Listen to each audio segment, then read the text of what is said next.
So initially we're looking at we'll go to the weekly time frame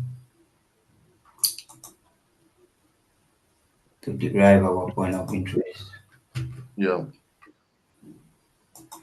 And you can see this range high and range low. Yeah. I'll just mark that out first. It's my range low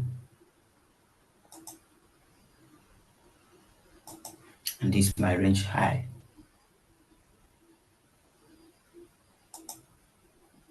Yeah. So now if I draw my Fibonacci now from this range high, this range low to this range high,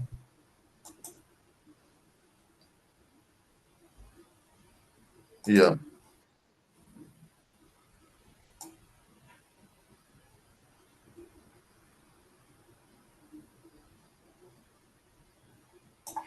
you can see here now is equilibrium.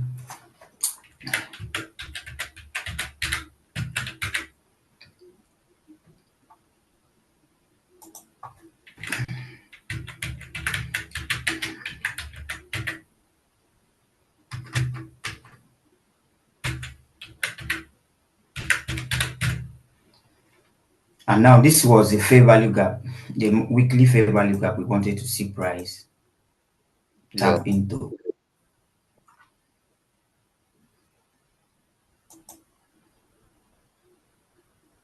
This was the weekly fair value gap. We wanted to see a reaction. But since we are not the market maker, just as you say, the price fell and we passed that weekly fair value gap. So we go down to daily time frame to see what we have there. And on daily time frame, you can see we had this. There was a high Yeah.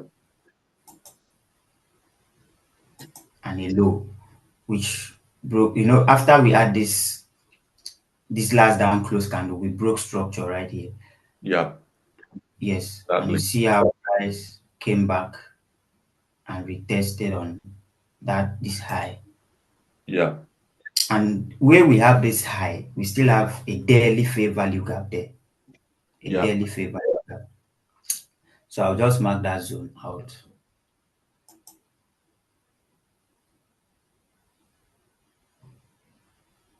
Yeah. We do have a daily family gap. We broke a daily high as well, and that some area aligns with the weekly family Yes, gap discount. exactly, So exactly. candle without wick as well. There's a lot of confluences aligning that this daily family gap is a high probability area for us to look for buy opportunities. So all we Exactly. just want to do now is to look for more confluences. We already have the first confluence we're buying from discount. Second confluence, we're following the trend, which is bullish. Third confluence, Okay. we're inside a daily family gap. Fourth confluence, there was a daily break of structure and we came down for a retest. And now we're Okay. literally looking for even much more confluences. You can scale down now on the 4-hour weekly. Weekly has a family gap there. So if this market is bullish, I don't want that bullish, I don't want that weekly candle to close bearish inside this family gap. If we're going to use this family gap as a point of interest to rally to the upside, I don't want it to close bullish on weekly, to close bearish on weekly. Bearish. So if you Hmm. go to weekly time frame, you'll see what I'm trying to show you. Today is Thursday. We just have Yes. today and tomorrow for this candle to decide whether it's going to close bearish or bullish. Now, for if we're going to I use mean, this weekly, long candle. no, the one I'm talking about is this candle that dipped into the family gap, this weekly family gap.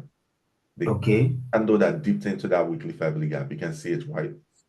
This is a bearish candle now, right? Exactly. The bearish Okay. candle that dipped in there. Mm-hmm. Now, if we're going to use this weekly family gap to continue higher, to hit a new all-time high, I don't want to see this weekly fair value gap to close bearish. Bearish. I don't want it to close So when I say I don't want it to close bearishly, what I mean is I don't want the candle closures to be below the fair value gap for the end of the week. Below the fair. Okay, you want it to close above this fair value gap. Yeah, I want it to close either inside or above the fair value gap before the end of the week. Inside or above. Okay. Exactly. I want Okay. this weekly candle. If we're going to use this weekly fair value gap as a point of interest to rally to the upside, I don't want this weekly candle to close below that fair value gap. I want either it to close inside the fair value gap or above the fair value gap to show Sure. the momentum. So we now scale to 4 hour time frame, and you can see on 4 hour time frame the fair value gap aligns with the daily fair value gap. There's this fair value gap here on 4 hour. I'll just mark that out as well.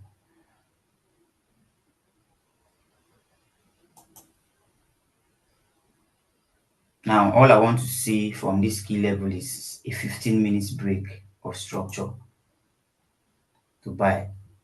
I'll go straight to 15 minutes. And as you can see, the market was busy consolidating to the downside, creating lower low and lower highs, lower low, lower highs, lower low, lower highs. Created this low. And so did you see that there was a last up close candle here before we came down? Yeah, Yes, we came down here. So now that zone now, that is the last up close candle will be my highs. yeah, So I'll just mark it out the way I do it. It was a high and a low.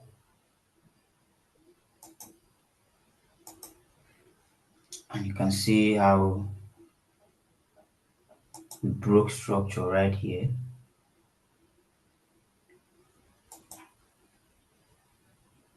Right. It was a break of structure. And this is how I got into this trade. I use here. This was my first entry due to what happened on Euro. That was me trying to play smart. I've told you guys this thing countless times. Yes, Best way to always be in a trade is to use the high as your entry. yes. So 70, I use 90% okay, of the time, the market will mitigate the high. okay. So this is where I use the high as my entry. I target this was my target. I went since this is how I got my take profits. Although I'm seeing a very long one in yours, but mine is since this was a 15 minutes break, I had to go back to 4 hour to look for a fair value gap. Yeah, And on that 4 hour, I saw this fair value gap here. This one, this particular one right here. yeah,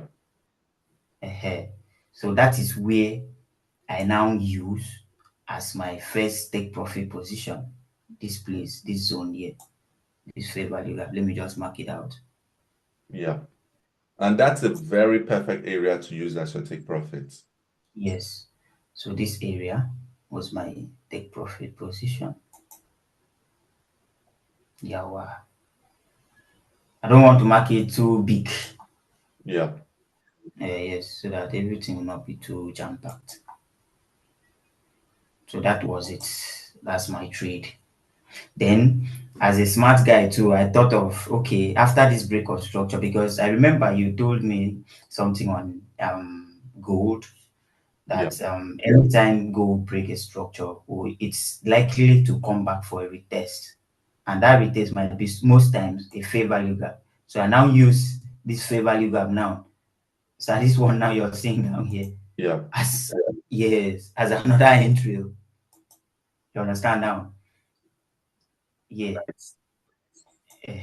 Now I now target the same position, Perfect. and yes, I target the same position again. Yeah, yes, exactly. Then now, when I use that one, I did not use my stop loss there. I use my stop loss at the low. Yes, this Exactly. place. Yes. So that is how I play it out. Perfect. So even like what I even do in cases like this, now this trade is in some good profits. What I do is I can either just allow it to just keep going, or I can just start reducing my risk. I can throw my stop loss to like here for starters. And then if I see price rally above this high, the next thing I'll do is I'll throw my stop loss to my break even.